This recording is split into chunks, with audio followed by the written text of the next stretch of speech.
ডিম লাগায়, তারপরে পেস্ট, আমরা যে ঘরের যে টুথপেস্টটা ব্যবহার করি সেটা, অনেকে মধু, অনেকে গ্রামে যেটা দেখা যায় যে লতা গুল্মের রস, অনেকে দড়ি দিয়ে বাঁধে, হাতে বান হলে বা পায়ে বান হলে, চুল দিয়ে বাঁধে। তো এগুলো একদমই করা যাবে না। ইলেকট্রিক বান হলে অবশ্যই হাসপাতালে জরুরি ভিত্তিতে নিয়ে আসতে হবে, এবং হাসপাতালে নিয়ে আসার পরে ইলেকট্রিক বার্ন ম্যানেজমেন্টের জন্য যে বার্ন প্রোটোকল আছে সে অনুযায়ী চিকিৎসা শুরু হয়। দর্শক, স্বাগত জানাচ্ছি বি নিউজ 24 এর নিয়মিত স্বাস্থ্য বিষয়ক অনুষ্ঠান ইম্পেরিয়াল হেলথ ডক্টর ডেস্কে। আমি আপনাদের সাথে আছি ডক্টর মোহাম্মদ সোহেল উজ্জামান। আর আজকে আমাদের সাথে একজন বিশেষ অতিথি উপস্থিত আছেন, ডক্টর শাওন বিন রহমান, অ্যাসিস্ট্যান্ট প্রফেসর, জাতীয় burn and plastic surgery institute, Dhaka. Sir, কেমন আছেন? জি আছি, আলহামদুলিল্লাহ ভালো। আজকে আমরা স্যারের সাথে যে বিষয়টা নিয়ে আলোচনা করব সেটা হচ্ছে plastic surgery, cosmetic surgery, aesthetic surgery এবং বার্নের বিভিন্ন নানা খুঁটিনাটি বিষয় নিয়ে। স্যার, আপনার কাছে আমরা প্রথমেই একটা ব্যাপারে জানতে চাচ্ছি, সেটা হচ্ছে আমাদের সাধারণত বার্ন বা পুড়ে যাওয়ার ঘটনাটা খুব কমন আমাদের ডে টু ডে লাইফে। মানে হঠাৎ করে যদি কেউ বার্ন বা পুড়ে যায়, ওই সময় কি করণীয় উপস্থিতভাবে?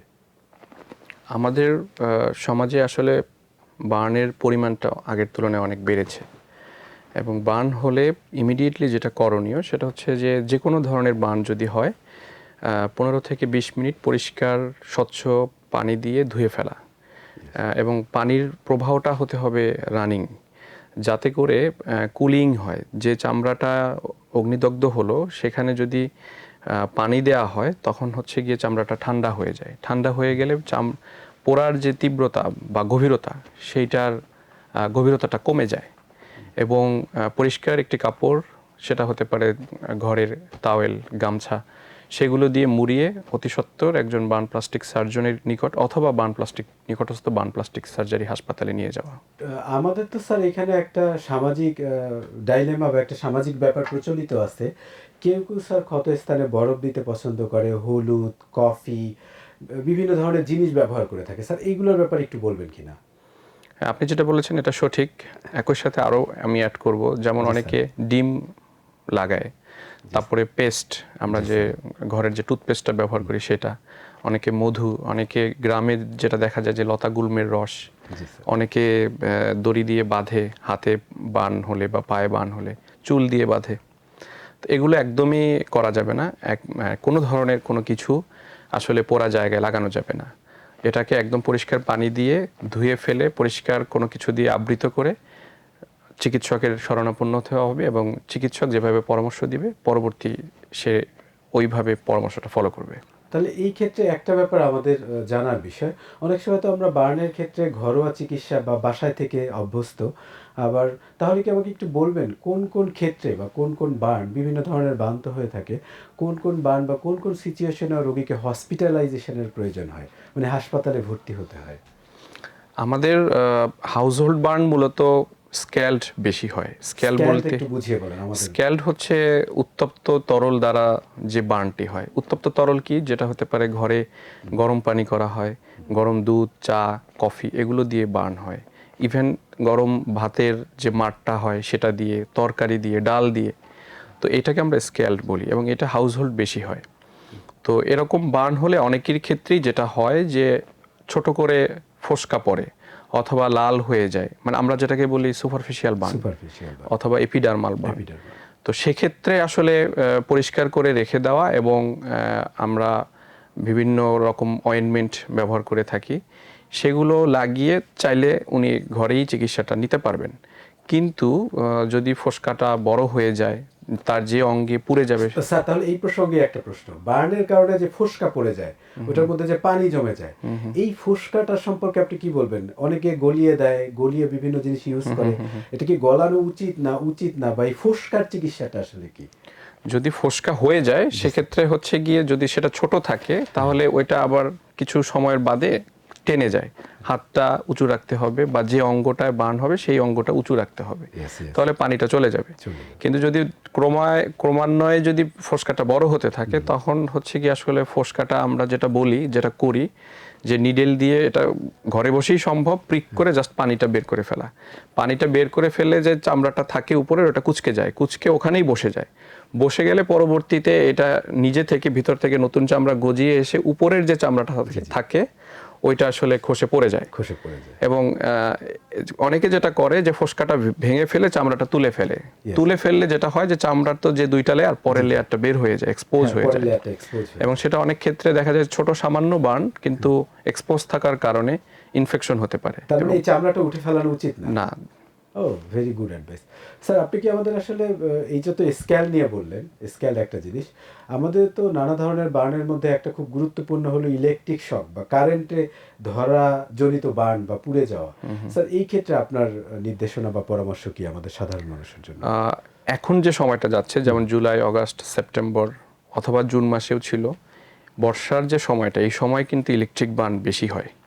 এবং আমাদের জাতীয় বার্ন প্লাস্টিক সার্জারি ইনস্টিটিউটের জরুরি বিভাগে এই মুহূর্তে ইলেকট্রিক বার্নের আক্রান্ত রোগীদের সংখ্যা বেশি।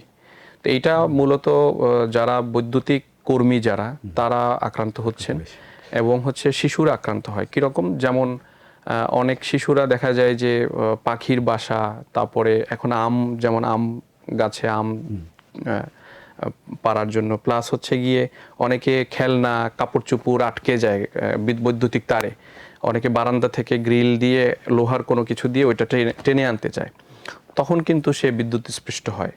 এবং ইলেকট্রিক বার্নে যেটা হয় যে এটার গভীরতা অনেক বেশি হয়। বাইরে থেকে যতটা আমরা দেখি, ভিতরে আসলে ক্ষতিটা বেশি। আক্রান্ত জায়গাটা যতটুকু না পোড়া, ভিতরে পোড়াটা আরো বেশি। ভিতরে পোড়াটা বেশি। এবং অনেক বার্নে, ইলেকট্রিক বার্নের যেটা দেখা যায়, এন্ট্রি এবং একটা এক্সিট বার্ন হয়, একটা এক্সিট ওন থাকে। ম্যাক্সিমাম ক্ষেত্রে আমরা পায়ে পেয়ে থাকি। তো এটার ভয়াবহতা আসলে বেশি হয়ে থাকে। সেই ক্ষেত্রে স্যার কোনো ইনভেস্টিগেশন বা কোনো হসপিটালাইজেশন? না, ইলেকট্রিক বার্ন হলে অবশ্যই হাসপাতালে জরুরি ভিত্তিতে নিয়ে আসতে হবে। এবং হাসপাতালে নিয়ে আসার পরে ইলেকট্রিক বার্ন ম্যানেজমেন্টের জন্য যে বার্ন প্রোটোকল আছে, সে অনুযায়ী চিকিৎসা শুরু হয়। এবং আমাদের কাছে আসলে আমরা একটা ইসিজি করে থাকি ইমিডিয়েটলি। কারণ ইলেকট্রিক শক বা ইলেকট্রিক বার্ন হলে একটি মানে হৃদরোগ মানে হার্টের উপরে একটি প্রতিক্রিয়া তৈরি হয়। হ্যাঁ, এটা প্লাস হচ্ছে গিয়ে কিডনির একটা ড্যামেজ প্রক্রিয়া শুরু হয়। তো সেক্ষেত্রে আমরা কিছু আমাদের পরীক্ষা নিরীক্ষা আছে এবং সেগুলো আমরা করে থাকি। স্যার আমাদের ক্ষেত্রে তো আসলে দুইটা গ্রুপ আসলে স্যার বার্নে খুব আক্রান্ত হওয়ার প্রবণতাটা বেশি। একটা হলো গিয়া যাদের বয়স অনেক বেশি, আবার যাদের বয়স অনেক কম, মানে শিশু এবং বৃদ্ধ। এদের ক্ষেত্রে বার্নের চিকিৎসায় কি আলাদাভাবে কোনো মনোযোগের ব্যাপার আছে কিনা? হ্যাঁ, আছে। আমাদের আপনি যেটা বলেছেন সঠিক, তার সাথে আরও একটি গ্রুপ আছে যারা বেশি বার্নে আক্রান্ত হয়, সেটা হচ্ছে আমাদের পরিবারের মায়েরা, আমাদের বোনেরা। তারা হচ্ছে যেহেতু হাউসহোল্ড কাজ তাদের বেশি করতে হয়, অনেকেই রান্নাঘরে গিয়ে কিন্তু অগ্নিদগ্ধ হন। এবং আমাদের কাছে মহিলা রোগীর সংখ্যাই বেশি যারা কিনা রান্নাঘর থেকে অগ্নিদগ্ধ হয়ে আসেন। শিশুরাও বিভিন্ন কারণে অগ্নিদগ্ধ হয় এবং বয়স্ক ব্যক্তি যারা আছে, এই 3 শ্রেণীর মানুষ বেশি আক্রান্ত হন। এবং আমাদের কাছে যখন আসে, শিশুদের বার্নের একটি প্রোটোকল ভিন্ন রকম, বয়স্কদের প্রোটোকল ভিন্ন রকম। তাদের ওষুধ বলি আমরা, রিসাসিটেশন করি, ফ্লুইড যেটা দিই, সেইটার হিসাবের ভিন্নতা আছে। বয়স্কদের জন্য সেটার হিসাবের ভিন্নতা আছে। তার মানে এই দুইটা গ্রুপ বার্নে আক্রান্ত হলে ক্ষতিগ্রস্ত হওয়ার সম্ভাবনা বেশি। ক্ষতিগ্রস্ত হওয়ার সম্ভাবনা বেশি এবং এদেরকে আসলে বেশি অ্যাটেনশন দিতে হয়। দ্রুত হাসপাতালে দিতে হবে, অ্যাটেনশন দিতে হবে। স্যার আমরা তো বার্ন সম্পর্কিত ব্যাপারগুলোর একেবারে শেষের দিকে। আপনাকে একটা ছোট্ট প্রশ্ন করি এখানে। স্যার আমাদের দেশে খুব বহুল প্রচলিত একটা ওষুধ, কেউ পুড়ে গেলেই আমরা বার্না নামে একটা ক্রিম আছে, এইটা ব্যবহার করতে অভ্যস্ত। আসলে কি সব পোড়ার ক্ষেত্রে এই বার্না ক্রিমের প্রয়োজনীয়তা আছে কিনা স্যার? অ্যাকচুয়ালি আমরা এটাকে সিলভার সালফার ডায়াজিন ক্রিম আর কি, এইটা বার্নের প্রাথমিকভাবে আমরা এটা দিয়ে থাকি। আমাদের হাসপাতালে আসলে আমরা বার্নের গভীরতা বুঝে আর কি, সব বার্নেই কিন্তু আমরা আসলে সিলভার সালফার ডায়াজিন দেই না। যে বার্নগুলো ডিপ হয় সেগুলোতে আমরা দিই, যে বার্নগুলো সুপারফিশিয়াল থাকে সেখানে আমরা কিছু মিউপিউরিসিন অয়েনমেন্ট আছে, এগুলো দিয়ে থাকি। সুপারফিশিয়াল বলতে স্যার যে বার্নগুলো একেবারে লালচে কালার ধারণ করে, লালচে দেখা যায়, বা একেবারে চামড়ার উপরের স্তরটা চলে যায় শুধুমাত্র, এটাই তো স্যার? হ্যাঁ, সেটাই। এবং এখানেও যেমন সুপারফিশিয়াল পার্শিয়াল থিকনেস যে বার্নটা, যেটা এপিডার্মিস মানে উপরের ত্বকের উপরের অংশটি উঠে গিয়েছে, সেখানে কিন্তু আমরা সিলভার সালফাডাইজিন দিই মানে না। বার্না ক্রিমটা দেই না, সেখানে আমাদের ড্রেসিং এর বিভিন্ন রকম ম্যাটেরিয়াল আছে, হাইড্রোকলয়েড ড্রেসিং আছে, তারপরে আরও কিছু ড্রেসিং ম্যাটেরিয়াল আমরা ব্যবহার করে থাকি। সেটা আসলে একজন বিশেষজ্ঞ বার্ন প্লাস্টিক সার্জন দেখেই সিদ্ধান্ত নেন যে কোন বার্নের জন্য কোনটা আমরা ব্যবহার করব। তার মানে দর্শক, ব্যাপারটা এরকম না আমাদের পুরলে আমরা বার্না ক্রিম ব্যবহার করব, ব্যাপারটা এরকম না। ধন্যবাদ স্যার। স্যার এইখানে আপনি আমার সাধারণ মানুষের জন্য স্যার একটা ব্যাপার আপনি বলবেন কি না, আপনি তো দীর্ঘদিন ধরে জাতীয় বার্ন অ্যান্ড প্লাস্টিক সার্জারি ইনস্টিটিউটে কর্মরত, এখন অ্যাসিস্ট্যান্ট প্রফেসর হিসেবে আছেন। সো আমাদের যে সামাজিক প্রচলিত বার্ন বা পোড়া সম্পর্কে ভ্রান্ত ধারণাগুলো নিয়ে কিছু বলবেন স্যার? আমাদের সমাজে এখনও যেটা প্রতীয়মান হচ্ছে বা যে রোগীগুলো আমরা পাচ্ছি সেটা হচ্ছে যে অনেকেই বার্নের, যে আমাদের জাতীয় বার্ন প্লাস্টিক সার্জারি ইনস্টিটিউট কিন্তু 500 বেডের হসপিটাল, এছাড়াও ঢাকাতে 3টা মেডিকেল কলেজে বার্ন প্লাস্টিক সার্জারি ডিপার্টমেন্ট আছে। ঢাকার বাইরেও বিভাগীয় মেডিকেল কলেজগুলোতে বার্ন প্লাস্টিক সার্জারি ডিপার্টমেন্ট আছে, কিন্তু আমাদের সমাজের অনেক রোগী আসলে এই সেন্টারগুলোতে আসেন না। তারা বাসায় অথবা ঘরে অথবা স্থানীয় পদ্ধতিতে চিকিৎসা করে থাকেন। তাতে করে যেটা হয় যে বার্নে সারফেস চামড়ার উপরিভাগটা নষ্ট হয়ে গেলে আমাদের শরীরে জমে থাকা যে পানি বা রস যেটা আছে সেটা বের হয়ে যায়। বের হয়ে গেলে ওই রোগীটা কিন্তু শকে চলে যায়। তো শকে চলে গেলে যে তার যে কারেকশনটা দরকার, যে ডেফিসিটটা তৈরি হয়, যে ঘাটতিটা তৈরি হয়, সেটা কিন্তু বাসা বাড়িতে আসলে সম্ভব না। সেটার জন্য আসলে হাসপাতালে ম্যানেজমেন্ট দরকার হয়।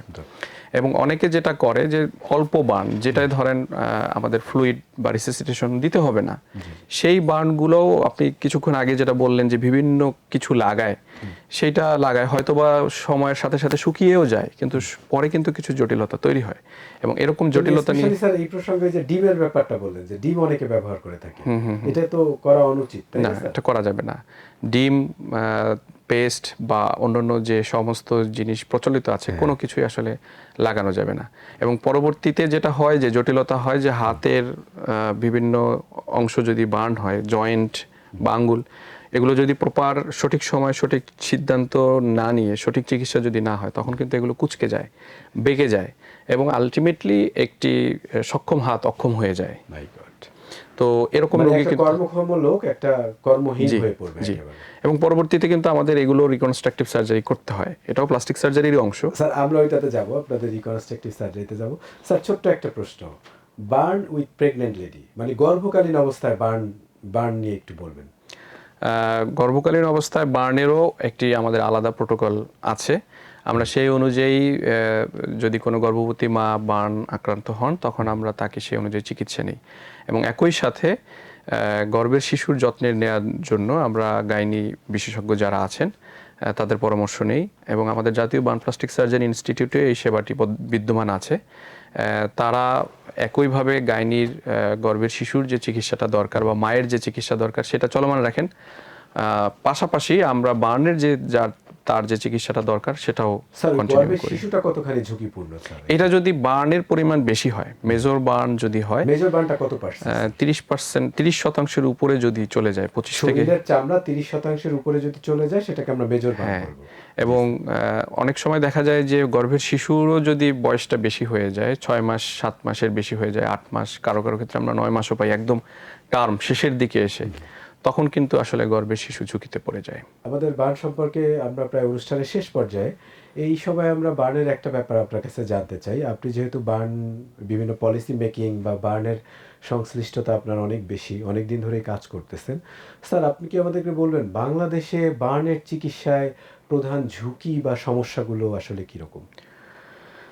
প্রথম কথা হচ্ছে যে এখনো আমাদের জনগণের মধ্যে ওই পর্যায়ের সচেতনতা তৈরি হয়নি, সচেতনতার অভাব আছে। সচেতনতা বাড়ানোর জন্য আমরা কাজ করে যাচ্ছি।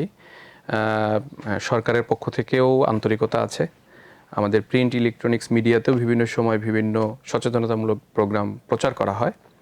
তারপরেও ওই জায়গায় একটা ঘাটতি আছে। এবং আমাদের জায়গা থেকে বার্ন প্লাস্টিক সার্জারি ডিপার্টমেন্ট যে সমস্ত হাসপাতালে আছে, সে সমস্ত হাসপাতালে আসলে যেই পরিমাণ বার্ন রোগী সেই তুলনায় বেডের সংখ্যা কম। তো এইখানে একটা চ্যালেঞ্জ হচ্ছে যে আমাদের বেডের সংখ্যা বাড়ানো। একই সাথে শুধু বেড বাড়ালেই না, বেডের সাথে